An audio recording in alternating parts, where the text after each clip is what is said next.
हरि ओम.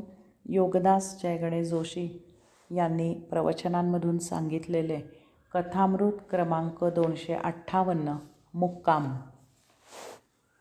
सिसिफिस नावाच्या ग्रीक तरुणाला देवाचा कोप झाला होता. त्याला देवाने शाप दिला होता. हा तरुण एका खोल दरीतून एक भला मोठा दगड वर ढकलत पर्वताच्या शिखरावर चढवून नेत असे. त्यावेळी तो श्रमाने अगदी थकून जात असे. तो जड भला मोठा दगड ढकलून अगदी घामाघूम होत असे. तो अगदी शिखराच्या टोकाला पोचत असे आणि देवाच्या कोपामुळे त्याच्या हातून तो दगड निसटत असे आणि पुन्हा घरंगळत खाली खोल दरीत जात असे. परंतु सिसिफिसची जिद्द महाविलक्षण होती.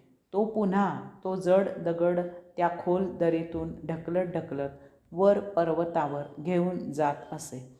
अगदी श्रमाने थकून घामाघूम होत असे. दमून धाप लागून श्वास जोरजोरात घेत तो जरा विसाव्यासाठी थांबला की त्याच्या हातून तो दगड पुन्हा निसटत असे आणि घरंगळत त्या खोल दरीत जात असे. यश अगदी हातात आले असे वाटेपर्यंत त्याचे अपयशात रूपांतर व्हावे तसे चालले होते. त्या सिसिफिसच्या कथेवरून आपण बोध घ्यावा. आपल्याला एखाद्या कामात सतत अपयश येते. आपला काहीही दोष नसतो आणि आपली काही चूक असतेच असेही नाही, किंवा आपण कितीही काळजी घेतली तरी आयत्यावेळी काहीतरी अनपेक्षित विलक्षण आपल्या ध्यानीमनी नसलेले घडते आणि आपण त्या कामात अयशस्वी होतो. ते कसेही काहीही असो, कारण काहीही असो किंवा नसो, एक गोष्ट नक्की होते की त्याचा परिणाम म्हणजे आपण अपयशाचे धनी होतो. अशावेळी हा आत्मसंदेश ध्यानी घ्यावा. त्याच्याविरुद्ध जिद्द ठेवू नये. वेळीच आवर्ते घ्यावे. अनेकविध मार्ग उपलब्ध असतात. अपयश देणाऱ्या त्या एकाच मार्गावर चालत राहू नये. नसती जिद्द दाखवू नये. ही आत्मेच्छा असते, तिचा मान राखावा, किंवा आपण ज्या दरीत आहोत तेथेच मुक्काम ठेवावा. तो दगड पर्वतावर चढवत नेण्यापेक्षा त्या दगडाचे जे काही करायचे आहे ते त्या दरीतच करावे, किंवा त्या दगडाशिवाय जगायला शिकावे. आपण जेथे आहोत तेथेच झाडलोट करावी, स्वच्छता करावी. असते सोडून नसत्याच्या पाठीस लागण्यापेक्षा जे आहे त्यावर तेथेच मेहनत घ्यावी. तेथेही स्वर्ग तयार होतो, किंवा जो आहे तो स्वर्ग आहे हे ओळखावे. पृथ्वीवर राहायचे, येथे अणुबॉम्ब तयार करून ती पृथ्वी नष्ट करायची तयारी करायची. येथे स्वतःच असुरक्षितता निर्माण करायची आणि मग सुरक्षित ठिकाण पाहिजे म्हणून चंद्र, मंगळ, गुरु ह्या ग्रहदशेमागे भटकायचे. तेथे पोहोचल्यावर पुन्हा हेच किंवा ह्याहीपेक्षा भयानक बॉम्ब तयार करणार नाही ह्याची खात्री आहे का? स्वभावो दुरतिक्रमाः. ह्यापेक्षा पृथ्वी शांत ठेवावी म्हणजे ग्रहदशा मागे लागणार नाही. जेथे आहोत त्या मुक्कामावर आनंदात असावे हे उत्तम. कथामृत 259 प्रतीक्षा. एखाद्या गोष्टीची माणसाला इच्छा होते. आपल्याला ती गोष्ट मिळावी अशी त्याला कामना निर्माण होते. मनात त्या गोष्टीचा ध्यास घेतला जातो. दिवसेंदिवस त्या गोष्टीची हुरहुर वाढत जाते. जी गोष्ट आपल्याजवळ नसते ती आपल्याला मिळावी म्हणून माणसाचे प्रयत्न चालू होतात. शास्त्रज्ञ तर उपलब्ध नसलेली गोष्ट उपलब्ध होऊ शकेल अशा आशेने ती गोष्ट मिळवायचा प्रयत्न करत असतात. सर्व आयुष्य त्यासाठी झोकून देतात.